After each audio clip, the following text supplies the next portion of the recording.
I want you to do something for me right here at the top of this video. I want you to picture the last thing you didn't finish. The course you almost launched, the post you wrote 4 times and then deleted, the email that's been sitting in your drafts folder since last week, the pitch you've been editing for 3 weeks, the book that's still in your head. And now ask yourself the question you've been answering with the same lie for years. Why isn't it out yet? And the answer you've been giving yourself, the one you've said to friends, to partners, to your therapist, to yourself in the shower, probably goes something like this. Well, I just have really high standards. I'm a bit of a perfectionist and I just want it to be perfect. So today I want to gently take that story away from you and give you a much truer story. I'm Elizabeth Ann Walker. I'm an integrated NLP trainer, a coach, and I've built my entire career working with women who look the most together on the outside. The ones who are everyone's example, the ones who are praised for being so on top of it. And the closer I get to them, the more often I find the same thing underneath. A woman who's exhausted, who can never finish anything because nothing is ever good enough, who feels, quietly and privately, that she's one mistake away from being found out. This isn't high standards. This is a protection strategy. Let me show you how it got built, why it's running you, and the one shift that will start to dismantle it. There's a sentence that perfectionists love to say about themselves. I'm just a perfectionist. I have really high standards. And it's kind of said with a little shrug, a little laugh, the way you might admit to a charming flaw. The way you'd say, I'm a bit of a foodie or I'm a coffee snob, and the world rewards this story. Employers love it in interviews. Friends nod sympathetically. It sounds like a humble brag dressed up as self-awareness. And here's the problem with that story. There's a vast difference between standards that come from your values and standards that come from your fears. Standards from your values feel really clean. You want to do quality work because quality matters to you. You can stop. You can call something finished. You can release it. You can rest afterwards. Standards from fear feel different. They feel breathless. They feel like nothing's ever quite enough. You finish a thing and immediately start looking at it for the flaws. You can't enjoy what you've made because you're already on to the next anxiety. If your standards leave you exhausted, ashamed, and unable to celebrate what you've done, then they're not standards. They're actually armor. Let me show you where this comes from, because the origin actually matters. If you can see the wiring, you can stop blaming yourself for running the old program. There's an amazing researcher called Dr. Thomas Curran, and he's from the London School of Economics. And he and a colleague, Dr. Andrew Hill, did a huge meta-analysis looking at perfectionism rates across nearly 42,000 young people. And they did this long research from 1989 to 2016. And what they found was striking and has continued to be so. Perfectionism is rising significantly across the board. Self-oriented perfectionism, socially prescribed perfectionism, the whole lot. And their conclusion is that it's environmental. It's the world we grew up in, and the pathway is almost always the same.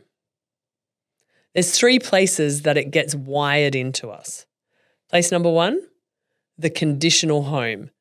Maybe you grew up with a parent who showed warmth when you performed well. The good report card got a hug. The mistake got a sigh or a frown or a long silence at the dinner table. You learned very quickly that love was on a sliding scale. The cleaner your performance, the warmer the room. The brain, being a brilliant little prediction machine, wrote a rule. Stay perfect, stay loved. Place number 2, the classroom that rewarded the right answer. You went to a school that praised correctness over curiosity, where the bright kids were the ones who never got it wrong, where putting your hand up and being wrong felt like social death. You learn from that to try only when you're sure and stay quiet otherwise. Place number 3, the early identity hook. Someone important, a parent, a teacher, a grandparent, told you when you were 5 or 6 or 7 that you were the smart one, the capable one, the clever one. And from that day forward, your identity got hooked to the performance. Get it right, you're still smart. Get it wrong, and you stop being who you are. Perfectionism isn't about wanting to do well. It's about the small child inside who believes that she'll lose love if she gets it wrong. And here's the wiring. The brain takes that early experience and it writes a rule. And the rule sounds something like this. Mistakes are dangerous. Getting it wrong means losing something I can't afford to lose. So make sure you never get it wrong. Decades later, the room has changed. The parents have aged or passed. The teacher is long gone. And the rule is still firing every single time you go to put something out into the world. It doesn't know that you're 43 and running your own company. It thinks you're still 7, sitting at the kitchen table waiting to be told that the painting isn't quite right. Jodie was doing her best. She had all the recordings. She'd been editing for hours and her boss was waiting patiently at first and then more and more impatiently as time went on. Jodie kept asking for more time and in the end, her boss just posted the unedited footage as she didn't want to wait any longer. Jodie felt more inadequate than ever and eventually left the role that she was actually great at. A week later, her world fell apart when her boyfriend cheated on her and she realized her work standards were never about getting it right. They were about her needing to feel safe. So here are the 4 faces of fear-based perfectionism. And once you see what perfectionism actually is, a protection strategy, you can start to spot the faces it wears during your day. So let me walk you through this. Reflect on self with this, right? Actually apply it to yourself and see which ones that you live in. So face number 1, procrastination. This is the most misread one. You look like someone who can't get started. The truth is you're actually someone who knows that starting means risking getting it wrong. So your nervous system parks the project for you. You'll start it tomorrow. You'll start when you have a clearer head. You'll start when the conditions are right. The conditions are never right. The project never starts. Face number 2, overpreparation. You spend 10 hours on a talk that needs 3. You research the meeting until you've read every article ever written on the topic. You write the email 4 times. You're not preparing. You're actually building a buffer against a feeling you don't want to feel, and that feeling is exposure. Face number 3, refusing to delegate. You can't hand the thing off because if it goes wrong, that's on you. So you do it all yourself. You burn out. You end up resenting your team. You tell yourself it's faster to just do it yourself. It isn't faster. It's safer. And there's a big difference. And face number 4, the endless almost finished. And this is the cruel one. You've got 6 things that are 90% done. The course, the book, the brand refresh, the talk, the website. Every single one is one good week away from being out in the world. And every single one has been one good week away for at least a year. Because finished means that it can be judged. Almost finished, no judgment.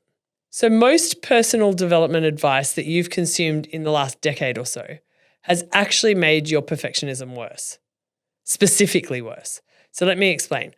The full-on hustle culture told you to raise your standards, eliminate weakness, optimize everything, and be a high performer.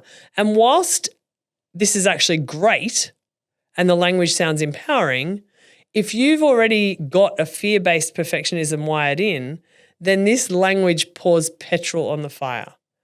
Because you hear raise your standards and your nervous system reads the bar just moved further away from safety. This woman doesn't need higher standards. She actually needs to feel safe in getting things wrong. She needs to learn how to make mistakes and be okay with it.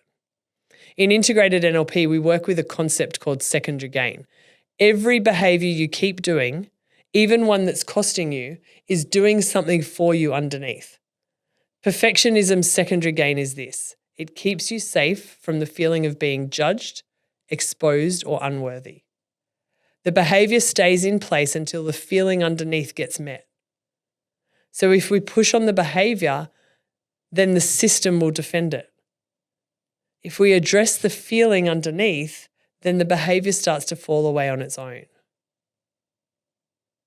So what do you actually do with all of this? Well, here's the shift.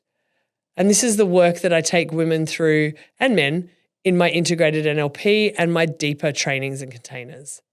The whole reset of this is much bigger than this one video. However, there's one move that if you practice it, will start to break the spell. So, before you hit publish or send or post or submit anything, you ask yourself 2 questions. Out loud, ideally. Pen and paper can help. Question number 1, is this standard coming from a value of mine or from a fear of mine? Now, you need to be really honest, and you'll feel the difference in your body. A value-based standard feels grounded and settled. A fear-based standard feels tight, urgent, and a little bit panicky. Question number 2, what's the worst thing that happens if I send this as it is right now? And then this is the part where you actually answer the question properly, out loud. Something like this. Someone might think it's average, some might disagree with me, and someone might unfollow me, and I might cringe in a week. And then you ask yourself, can I survive that? And the answer is yes, you can every single time. Push send. These 2 questions take 30 seconds. Practice them over and over again until your nervous system starts to learn that imperfect things going out into the world never actually results in danger. The room never goes cold. The love doesn't ever get withdrawn. You actually survive. Here's what I want to leave you with. You are never the problem. The young girl who learned that love came with conditions, she did exactly what she had to do. She built the most brilliant survival strategy that a child can build. She kept herself safe by being so good, so careful, so right that nothing could go wrong. And she's still in there, still trying to keep you safe. The work isn't to fight her. The work is to thank her and gently let her know that the room is different now, that the people around you today love you, whether the post goes viral or flops, whether the launch sells out or sells 1 million, whether the book gets the deal or sits in your drafts for 1 more month. You're allowed to send the imperfect thing, and you're allowed to be loved while you're getting it wrong. And those 2 sentences are the whole rewire. If you've watched this whole thing and you've felt that small ache of being seen, that's exactly the territory that we go into. The full rewire. The real work. DM me the word rewire below, and I'll see you in the next video.